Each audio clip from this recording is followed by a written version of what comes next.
श्री सच्चिदानंद समर्थ सद्गुरु साईनाथ महाराज की जय। नमस्कार साष्टांग श्री साईनाथ। साई राम साई राम साई राम। శ్రీరామ విజయం ఈ గ్రంథాన్ని మరాఠీ మూలము శ్రీధర్ కవి గారికి నమస్కార సాష్టాంగ ప్రణామాలు. తెలుగు అనువాదము సాయినాథుని నారాయణరావు గారికి నమస్కార సాష్టాంగ ప్రణామాలు. తిరుమల తిరుపతి దేవస్థానము తిరుపతి వారికి కూడా మన నమస్కార సాష్టాంగ ప్రణామాలు తెలుపుకుంటూ అధ్యాయం 29 శ్రీ గణేశాయ నమః శ్రీ సీతారామచంద్రాభ్యాం నమః.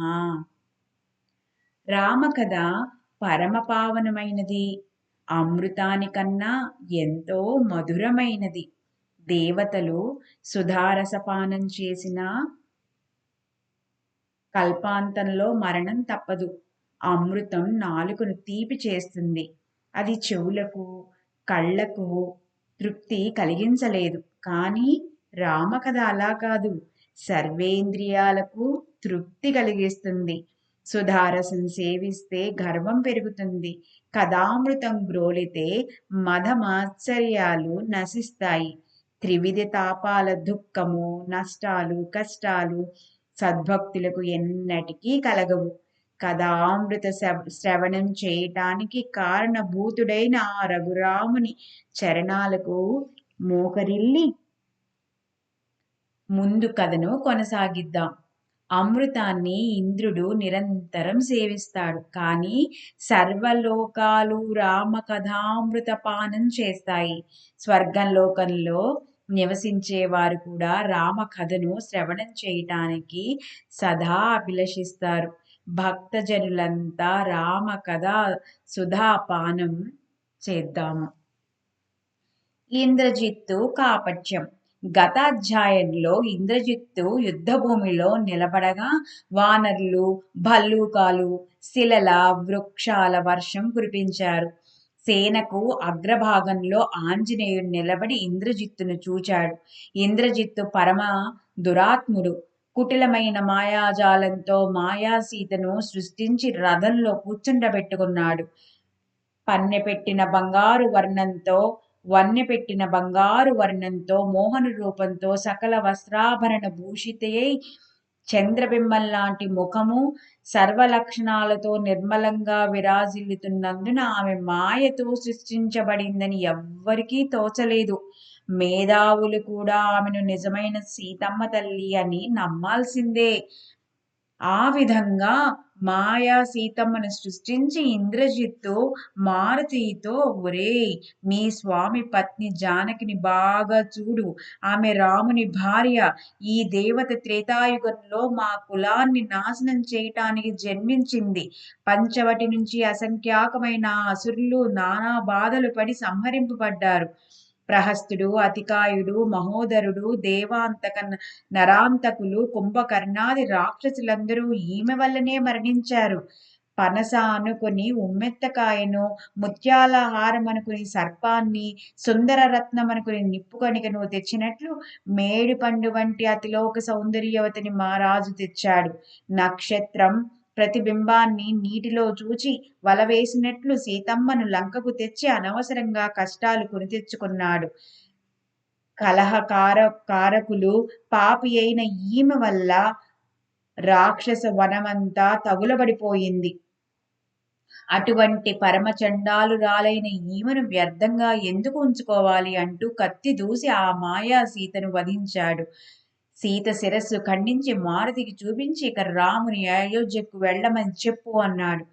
ఆ విధంగా చెప్పి ఇంద్రజిత్తు వెంటనే నికుంబులకు వెళ్ళి అక్షయమైన రథం కొరకు అద్భుతమైన యాగం ఆరంభించాడు. జానకి వధ చూసిన ఆంజనేయుడు ఒక్క గడియ కాలం చేష్టుడై నేలపై మూర్ఛిల్లాడు. కొంచెం తెప్పరిల్లగానే వెక్కి వెక్కి ఏడుస్తూ, నేను రాఘవునికి ఏం చెప్పేది? సీతమ్మ తల్లిని గూర్చి నా స్వామి అహోరాత్రులు ఎంత కష్టపడ్డాడు. సీతమ్మ తల్లి స్వరూపమని వృక్ష పాషాణాలను కౌగులించుకున్నాడు. సుగ్రీవుని స్నేహం చేసి వాళ్ళని సంహరించాడు. సీతమ్మ తల్లిని వెదికి ఆ వార్తను రఘునాథునికి చెప్పగా ఎంతో ఆనందించాడు. అప్పటినుంచి రాముడు నాకు సీతా శోకహరణుడు అని పేరు పెట్టాడు. అట్టి నేను ఈ వార్తను మోసుకుని స్వామి దగ్గరకు ఎలా వెళ్ళేది?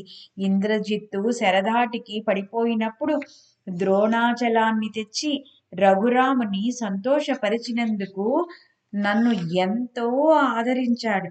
ఈ శ్రమంతా వ్యర్థమయ్యింది. నేను నిజంగా అభాగ్యుణ్ణి. ఈ వార్త వింటే రాఘవుడు ఏం చేస్తాడో తోచడం లేదు.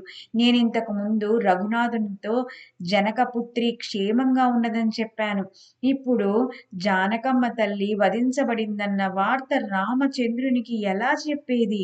ధన సహాయం చేసిన వారి వద్దనే దొంగతనం చేసినట్లు, పెంచి పోషించిన వారి శిరస్సును ఖండించినట్లు, ఆ జన్మ సుఖం కలిగించిన వారిని దుఃఖసాగరంలో ముంచినట్లు, మంటల్లో నుంచి రక్షించిన వాని తల నరికినట్లు, దప్పిక తీర్చి రక్షించిన వాని వెంటనే సంహరించినట్లు, మంచి సంభాషణ మధ్యలో దారుణమైన తిట్లను వినిపించినట్లు, నేను రాముని వద్దకు వెళ్ళి ఈ వార్తను ఎలా చెప్పేది అని హనుమంతుడు ఆలోచిస్తూ ఉండగా వేగంగా రఘునాథుడు అక్కడకు వచ్చాడు.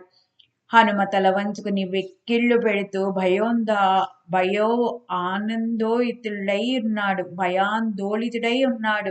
భయాందోళితుడై ఉన్నాడు. అది గమనించి రామలక్ష్మణులు కంగారు పడి ఏం జరిగిందని హనుమంతుడిని ప్రశ్నించారు.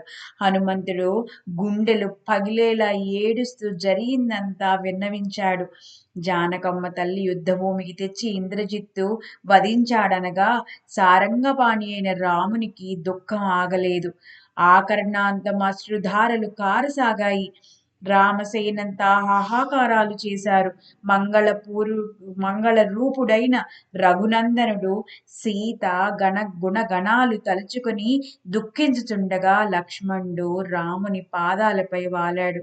అందమైన రూపం కలిగి మూర్తి భవించిన పరబ్రహ్మ వలన జగద్వంద్యుడైన రాముని చరణ కమలాలకు సౌమిత్రి నమస్కరించాడు. బ్రహ్మాండ నాయక రఘుపతి, మిథ్యయైన మాయకమైన వాటి గురించి కలతపడనేలా? ఆకారం పొందిన ప్రతిదీ తప్పక నాశనం కావలసిందే. వివేకమనే వజ్రాన్ని తీసుకుని మోహ పర్వతాన్ని చూర్ణం చెయ్యి. సద్గురువు వశిష్ఠుని వద్ద ఇంతకు ముందు మనం నేర్చుకున్న విద్య అదే కదా. నీవు దేవాది దేవుడవు, పరబ్రహ్మవు, జన్మరహితుడువు, అజేయుడవు, ఆత్మారాముడవు. నీకు మాయను గుర్చి ఆశ్చర్యం ఎందుకు? మిథ్యా మాయ అంతా బూటకమే కదా. జానకమ్మ తల్లి మరణం పొందినా నిన్ను వదిలి ఎక్కడికి పోగలదు? కాంతి లేకుండా దీపం, బంగారం, రత్నం ఉండవు. పార్వతి తిరిగి జన్మించిన ఈశ్వరునే ఎలా భర్తగా పొందిందో అనాదిగా సీతమ్మ తల్లి మిమ్మల్నే భర్తగా పొందటం యథార్థం. నేనిప్పుడు పరివారంతో సహా లంకకు వెళ్ళి రావణ్ణి వధించి దేవతలను విడిపించి విభీషణ్ణి పట్టాభిషిక్తుని చేసి వస్తాను అనగా రాముడు అధోవదుడైనాడు. వానరసేనంతా విచారవదనులై నిస్తేజంగా రాముని అవలోకించారు. ఇంతలో విభీషణ్ణి ప్రధానులిరువురు జానకి అమ్మ తల్లిని ఆచూకీ తెలుసుకుని వచ్చారు. విభీషణుడు సంతోష తరంగుడై రామునితో, జగద్వంద్య, చాపపాణి, జానకీదేవి క్షేమంగా ఉన్నది. నేను లంకకు దూతను పంపి సమాచారం తెలుసుకున్నాను. ఇంద్రజిత్తు పరమ కపటి, అందమైన మాయా సీతను సృష్టించి వధించాడు. హనుమంతుల వారు కపటం తెలియనివాడు, అంతా నిజమనుకున్నాడు అని నిజాన్ని నివేదించారు విభీషణుడు. విభీషణుడి మాటలు విని కపిసేనంతా జయ జయ ధ్వానాలు చేశారు. అందరి ముఖాలు ఒక్కసారిగా వెలిగిపోయాయి. ఆ ఆనందానికి అవధులే లేవు. ఉదయాచలంలో ఉదయాచలంలో సూర్యుడు ఉదయించగానే చీకటి వెంటనే మాయమైనట్లు విభీషణుడు తెచ్చిన వార్త వినగానే వారి దుఃఖం పటాపంచలైంది. హృదయంలో వేదాంత జ్ఞానం కలుగగానే అరిషడ్వర్గాది పరివారంతో సహా అజ్ఞానం పారిపోయినట్లు, ఇంటి యజమాని మేల్కొనగానే దొంగ పలాయనం చిత్తగించినట్లు, అన్నం లేక అలమటించే వానికి క్షీర సాగరం ముందు నిలిచినట్లు, సింహగర్జన విని ఏనుగులు ఘీంకరిస్తూ పరుగులు తీసినట్లు, అనాదిగా రోగంతో బాధపడేవానికి వైద్యులు అమృతం అందించినట్లు దుఃఖం మటుమాయమయ్యి రాముని వదనం పున్నమి నాటి చంద్రుని బింబంలాగా వెలిగిపోయింది. వానర సేనా సాగరమంతా ఆనందంతో ఉప్పొంగిపోయింది. రాముల వారు విభీషణ్తో నీ ఉపకారం తీర్చుకోలేనిది. అనుక్షణం మమ్ములను ప్రాణ సఖుని వలె కాపాడుతున్నావు అని మెచ్చుకున్నారు. విభీషణుడు రాముని చెవిలో ఇంద్రజిత్తు నికుంభిల మందిరంలో కుటిలమైన హోమం చేస్తున్నాడు. ఆ హోమ ధూమం ఆకాశానికి ఎగిసింది. ఆ హోమాహుతి నుండే ఈ సువాసనలు వస్తున్నాయి. ఆ హోమగుండం నుంచి ప్రకాశవంతమైన రథం ఇప్పటికే సగం బయటికి వచ్చింది. గుర్రాలు, సారథి, ధనుర్బాణాలతో వెలువడే ఆ రథం సంపూర్ణ కార్యసిద్ధి కలిగిస్తుంది. ఆ తర్వాత ఇంద్రజిత్తును జయించడానికి శక్యం కాదు అని రహస్యంగా తెలియచేశాడు. 4 సార్లు దండెత్తి యుద్ధంలో విజయం సాధించి వెళ్ళాడు. యాగాన్ని విధ్వంసం చేసి దాన్ని నిలిపివేయాలి. రథం పూర్తిగా బయటకు వచ్చిన తర్వాత జయింపనలవి కాదు. 14 సంవత్సరాలు నిరాహారిగా ఉండి బ్రహ్మచర్యం పాటించిన వాని చేతిలో ఇంద్రజిత్తు మరణం పొందుతాడని భవిష్యవాణి చెప్పింది అని వివరించాడు విభీషణుడు. రాముని సంకేతాన్ని గ్రహించి ధనుర్బాణాలు గైకొని లక్ష్మణుల వారు ఆయత్తమైనారు. పసివాడైన తమ్ముని చూచి వాత్సల్యంతో చాపపాణి కౌగిలించుకుని చెవిలో మంత్రాన్ని ఉపదేశించారు రాముల వారు. ఏ మంత్రమైనా, ఏ అస్త్రమైనా ఏ సమయాల్లో ఎలా ప్రయోగించాలో ఆ విధానమంతా రాజీవనేతుడు సౌమిత్రికి విశదీకరించారు. తలపై అభయహస్తముంచి ఇంద్రజిత్తుని వధించి విజయుడివై శుభంగా తిరిగిరా అని ఆశీర్వదించారు రాముల వారు. పరమ బుద్ధిమంతుడు, కళా ప్రవీణుడైన రాముల వారు మారుతి విభీషణులను లక్ష్మణునికి తోడుగా పంపారు. నలుడు, నీలుడు, జాంబవంతుడు, అగంధుడు, గవయుడు, గవాక్షుడు, వృషభుడు, మైందుడు, పనస, కేసరి, దిదిముఖుడు, ద్విధుడు మొదలుగు వీరులనేక మంది అనుసరించారు. అసంఖ్యాకమైన ఆ వానర గణానికి విభీషణుల వారు దారి చూపారు. నికుంభిల దుర్గం మహా దుర్భేద్యమైనది, లంకా దుర్గం కంటే కఠినతరమైనది. గజేంద్రునిపై దేవేంద్రునిలాగా అంగదుని భుజస్కంధాలపై లక్ష్మణుడు అధిరోహించాడు. ముందు మార్గం కఠినమని విభీషణుడు హెచ్చరించారు. ఎక్కడ నుంచి ఎగిరి నికుంభిలాగా దుర్గంలోకి ప్రవేశించి ఇంద్రజిత్తు చేస్తున్న హోమాన్ని విధ్వంసం చెయ్యాలి. ఆ నికుంభిలాగా దుర్గాన్ని 7 మహాబలశాలు కాపలా కాస్తూ ఉంటారు అని చెప్పారు. వానర వీరులైన వృషభుడు, గవయుడు, హనుమంతుడు శిలలు, పర్వతాలు చేబూని ఆకాశ మార్గాన నికుంభిల్లో ఇంద్రజిత్తు యాగం చేస్తున్న గుహల్లోకి ప్రవేశించారు. ఆ యాగాన్ని రక్షిస్తున్న భూతాలను మారుతి చిటికెలో కొట్టి తరిమేశారు. మహాపాపి అయిన ఇంద్రజిత్తు రక్తోదకంతో స్నానం చేసి రక్త వస్త్రాలు ధరించి 7 ప్రేతాలపై వజ్రాసనంలో కూర్చుని ఉన్నాడు. రక్తం బొట్టుగా కారుతూ ఉండగా తలంతా ఎర్రటి తొడుగు పెట్టుకున్నట్లుగా ఉంది. తదేక దృష్టితో త్వరగా ఆహుతి చేస్తున్నాడు. లెక్కలేనన్ని బ్రాహ్మణుల శిరస్సులు పెద్ద గుట్టగా దాపున పడి ఉన్నాయి. మెడలో ఎముకల మాల ధరించి తలకు చనిపోయిన పామును చుట్టుకున్నాడు. బ్రాహ్మణుల దంతాలను పేలాల వలె తాజా రక్త మాంసాలతో సహా హోమంలో వేశాడు.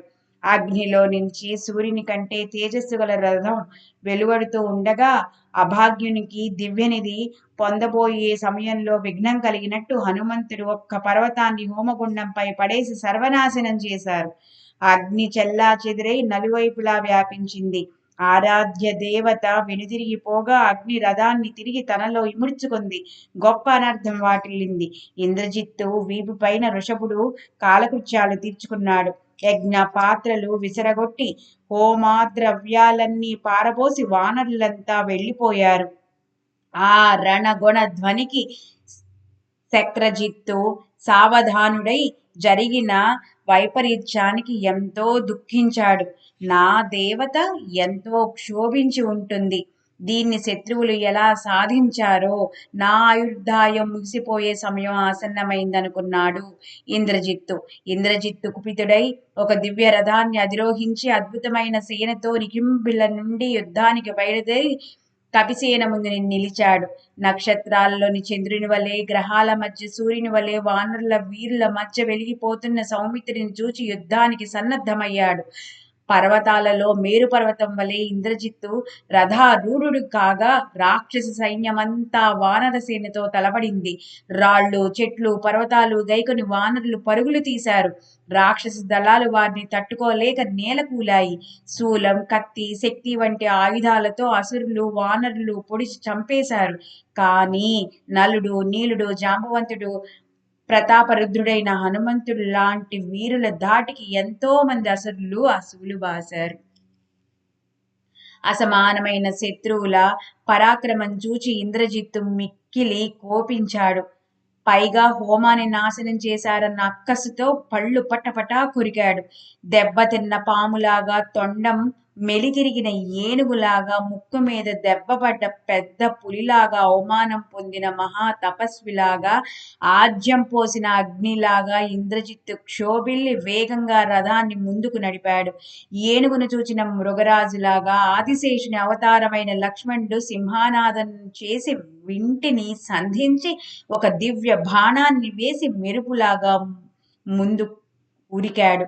దేవతలు కౌతుకంగా వజ్రాల రాశి వంటి సౌమిత్రిని పరికించసాగారు. సౌమిత్రికే శుభం కలగాలని దేవతలంతా ఆశిస్తున్నారు. ఇంద్రజిత్తు సౌమిత్రితో, నీవు నాతో యుద్ధం చేయాలనుకోవడం లేడి పులిపైన, కీటకం గరుడుపైన, ఆవు దూడ ఏనుగుపై, పిపీలకం కనకాచలంపై, సాలీడు భూమిపై, తేలు కొండెంతో నిప్పిపై, మినుగుడు పురుగు సూర్యునిపై, ఈగ భూగోళంపై, చెమట బడబానలంపై తలబడినట్లు ఉంది. నీవు నాతో యుద్ధం చేయడానికి రావడం, ఓ నరుడా, యుద్ధంలో నా బాణానికి ఎదురు నిలవగల వీరుడే లేడు అన్నాడు. సమాధానంగా లక్ష్మణుల వారు, నీ దృష్టికి నేను చిన్నగా కనపడవచ్చు. నివురుగప్పిన నిప్పు కూడా క్షణంలో అడవిని కాల్చివేస్తుంది. చూపు కందని సింగం కూడా గజరాజును వణికించి చేస్తుంది. వజ్రం చేతిలో ఇమిడేంత చిన్నదైన పర్వతాలను చూర్ణం చేయగలదు. వామనుడు పొట్టివాడైనా తన పాదాన్ని ముల్లోకాలకు ప్రసరింపజేస్తాడు. అగస్త్యుడు పొట్టివాడైనా సాగరాన్ని ఔపాసన పట్టాడు. సూర్యుడు చూడటానికి చిన్నగా ఉన్న భూమికంతా వెలుగునిస్తాడు. నరశ్రేష్ఠుడైన రాఘవుని దాసుని నేను. ఈ రోజు యుద్ధంలో నేను నిన్ను బాణాలతో ముక్కలు చేస్తాను అన్నాడు. వారి మనోరథం ఎప్పుడు ఈడేరుతుందానని ఇంద్రాది దేవతలు ఆతృతగా ఆకాశం నుంచి తిలకించసాగారు. ఆ మాటలు విని ఇంద్రజిత్తు కుపితుడై మెరుపులాంటి ఒక దివ్య బాణాన్ని రామానుజునిపై వేశాడు. సద్వివేకం వల్ల జ్ఞాని క్రోధాన్ని ముక్కలు చేసినట్లు సౌమిత్రి ఆ బాణాన్ని ఖండించాడు. ఇది చూచి ఇంద్రజిత్తు అమిత క్రుద్ధుడై బాణ వర్షం కురిపించాడు. సుమిత్రాసుతుడు ఒకే బాణంతో వాటన్నిటినీ పిండి చేశాడు.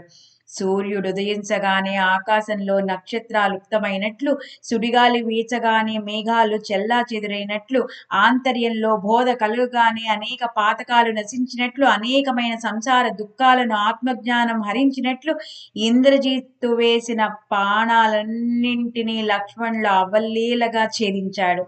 సౌమిత్రి ఒక బాణం వేయగా దాని నుంచి అనేక బాణాలు ఉద్భవించాయి. ఒకే ఒక పుత్రుడన్న వాడికి అపారమైన సంతానం కలిగినట్టు, నూనెబట్టు నీటిలో పడగానే నలువైపులకు వ్యాప్తి చెందినట్లు, సత్పురుషునకు దానమిస్తే కీర్తి సర్వత్రా వ్యాపించినట్లు, కులవంతునకు ఉపకారం చేస్తే చెప్పకనే యశస్సు పొందినట్లు, ఒక్క బాణం వదలగానే అది నలువైపులా వ్యాపించింది.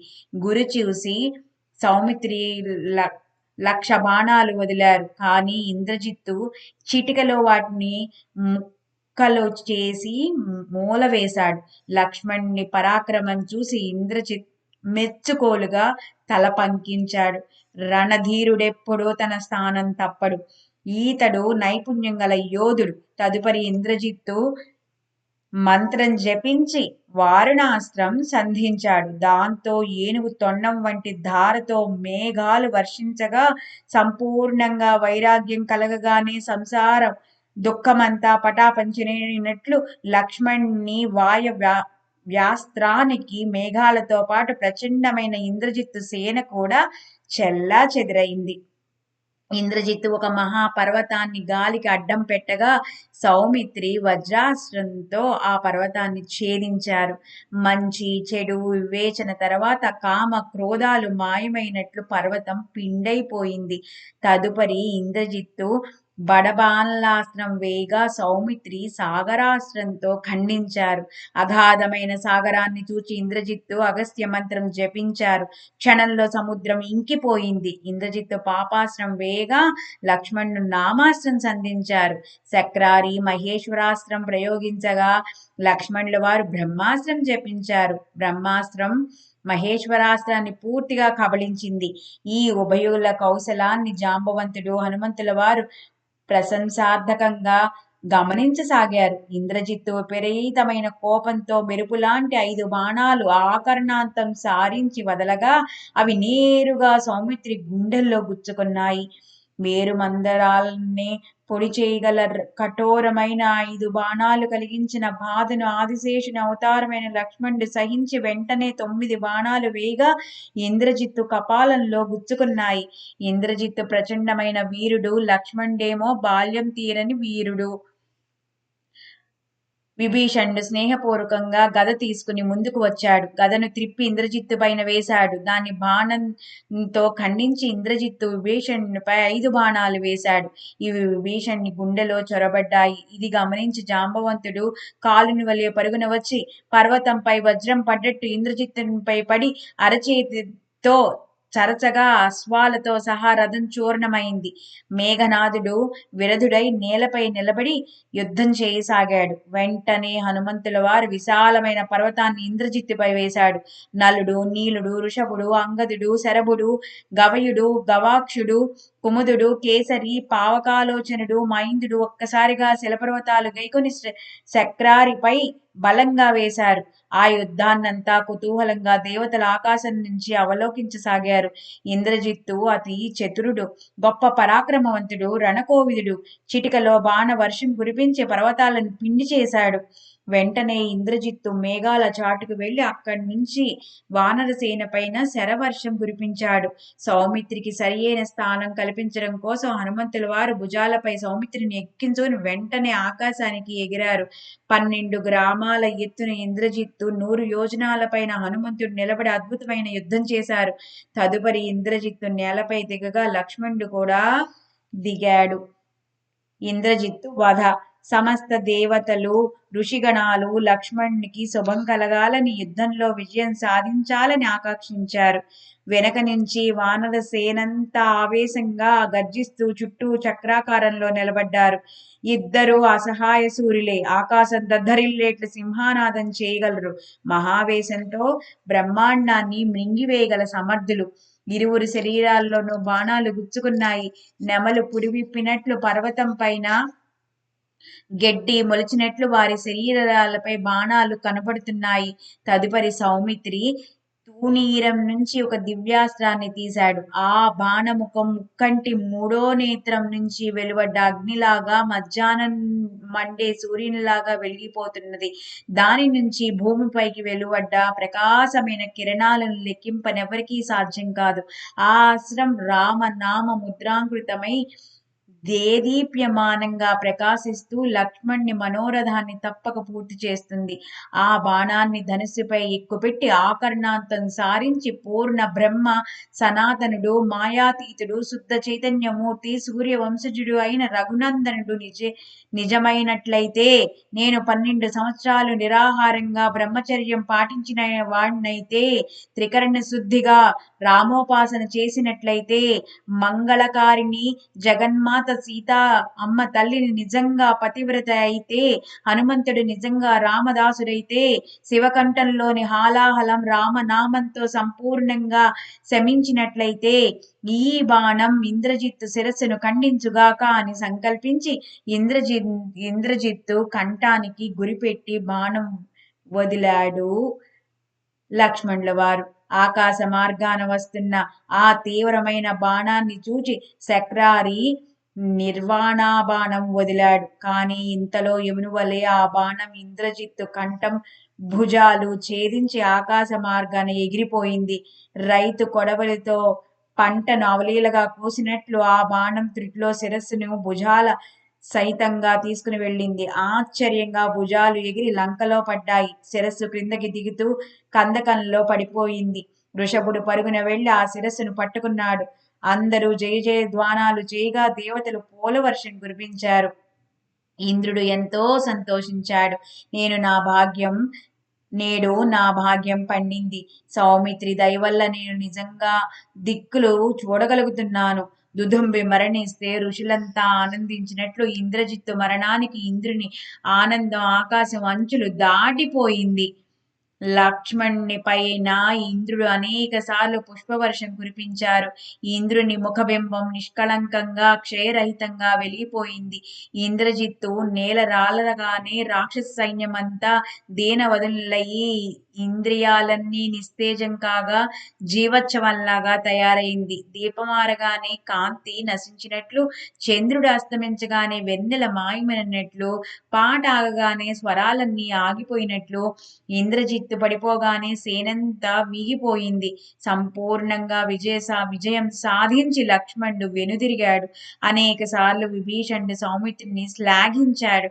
హనుమంతుని భుజస్కంధాలపై కూర్చున్న సౌమిత్రికి శరాఘాతం వలన కలిగిన నొప్పులు శరీరాన్ని బాధించసాగాయి. అందరూ త్రికూట పర్వతం వైపుకు నడవసాగారు. దారిలో కలిసిన వానర గణాలందరికీ విభీషణుడు జరిగిందంతా వివరించారు. విశాలమైన ఇంద్రజిత్తు శిరస్సును పట్టుకుని వస్తున్న వృషభుడు రఘువీరుని దృష్టి శిరస్సుపై పడాలని తన వద్దనే ఉంచుకున్నాడు.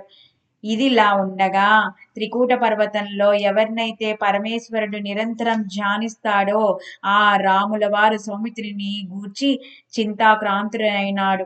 రఘురాముడు సుగ్రీవునితో లక్ష్మణుడు నికుంభిలకు వెళ్ళాడు. అక్కడ ఏం జరిగిందో మనకి ఎటువంటి వార్త అందలేదు. ఇంద్రజిత్తుతో యుద్ధం కష్టతరమైనది. మమ్మల్ని నాగపాశంతో బంధించాడు కదా, శరవృష్టి కురిపించి సేననంతా సంపూర్ణంగా తుదముట్టించాడు కదా. ఇంద్రజిత్తు నిపుణుడైన యోధ సౌమిత్రి బాల్యదశలోనున్నాడు అంటూ అయోధ్యాధీశుడు కళ్ళనీరు నింపుకున్నాడు. సుగ్రీవుడు రఘుపతితో, మీరు మనసులో ఎలాంటి దిగులు పెట్టుకోవద్దు. ఇంద్రజిత్తును వధించి సౌమిత్రి త్వరగా ఇక్కడికి వస్తాడన్నారు. ఈ విధంగా ఆలోచిస్తున్నంతలో ఒక వానరుడు పరుగున వచ్చి సౌమిత్రి ఇంద్రజిత్తును వధించాడన్న వార్త తీసుకురాగా రఘువీరుడు ఎంతో ఆనందించారు. సుగ్రీవుడు పరుగున ఎదురు వెళ్లి బాల సూర్యుని వలె వెలుగుతున్న సౌమిత్రిని హనుమంతుని భుజాలపై నుంచి క్రిందకు దించి సుగ్రీవుడు విభీషణుడు చెరొక చెయ్యి పట్టుకుని నడిపించారు. శరీరంలో బాణాల వల్ల కలిగిన బాధ ఎక్కువ కాగా లక్ష్మణుడు మెల్లగా నడిచి రఘునందనికి సాష్టాంగ నమస్కారం చేశారు. వృత్రుని వధించిన ఇంద్రుని బృహస్పతి ఆలింగనం చేసుకున్నట్లు రాజీవ నేత్రుడు లక్ష్మణ్ణి ప్రేమతో కౌగిలించుకున్నారు. శ్రీరాముడు లక్ష్మణ్తో ఇంద్రజిత్తుని వధించడంతో నీ పరాక్రమం బ్రహ్మాండమంతా నిండిపోయింది. ఇంద్రజిత్తును గెలవడం ఎవరి తరం కాదు. నీవు యుద్ధంలో అతన్ని సంహరించి దేవేంద్రునితో సహా దేవతలను ఆనందమయం చేశావు అంటూ అతని తలపైన తమ వరద హస్తాన్ని ఉంచారు. దాంతో సౌమిత్రి శరీర రుగ్మమంతా నశించి ఆనంద భరితమైనాడు. విభీషణుడు, జాంబవంతులు మొదలైన వారినందరినీ కలిసి రఘువీరుడు వాళ్లను రత్నాల్లాంటి మాటలతో గౌరవించారు. వారి బల పరాక్రమాలు ధన్యమైనవి. శత్రువు శిరస్సు ముందు ఉంచి వృషభుడు నమస్కరించారు. సీతానాథుడు దాన్ని గమనించి, వృషభ, నీ జన్మ ధన్యమైంది. ఈ శిరస్సును ప్రతి దినం ఎర్రటి పుష్పాలతో పూజ చేస్తూ జాగ్రత్తగా ఉంచి తిరిగి అడిగినప్పుడు దాన్ని తీసుకుని రా అన్నాడు. వైద్యుడు ప్రతాప సూర్యుడైన సుషేణుతో, రఘువీరుడు బాణాలు గుచ్చుకుని బాధపడుతున్న సౌమిత్రికి నీవు ఉపచారాలు చెయ్యి అన్నాడు. సుషేణుడు ఔషధాలిచ్చి లక్ష్మణుని దేవుణ్ణి గావించాడు. తదుపరి విభీషణుడు యుద్ధం ఏ విధంగా జరిగిందో వివరించాడు. వీరిద్దరి పరాక్రమం విని మేఘశ్యాముడు ఎంతో ఆశ్చర్యపోయారు. ఇంద్రజిత్తు పరాక్రమం ధన్యమైంది. అతడి పరాక్రమాలకు అంతులేదు. దేవతలనంతా దీనులు చేసి బందీ గావించాడు. తర్వాత సులోచన రాజీవనయుని వద్దకు శిరస్సు అడగటానికి వచ్చిన ఆ మధుర కథ వింటే ఎంతో ఆనందం కలుగుతుంది. రామ విజయ గ్రంథం ప్రచండమైనది. దానిలో యుద్ధకాండ రసభరితమైనది. వింటే కోరికలన్నీ తీరిపోతాయి. ఇతరములపైన ప్రీతి కలగదు. బ్రహ్మానంద, శ్రీరామ, జగద్వంద్య, పూర్ణబ్రహ్మ, శ్రీధర వరద, ఆనామ, పూర్ణకామ, అభంగ, స్వస్తి. శ్రీరామ విజయ గ్రంథం సుందరమైనది.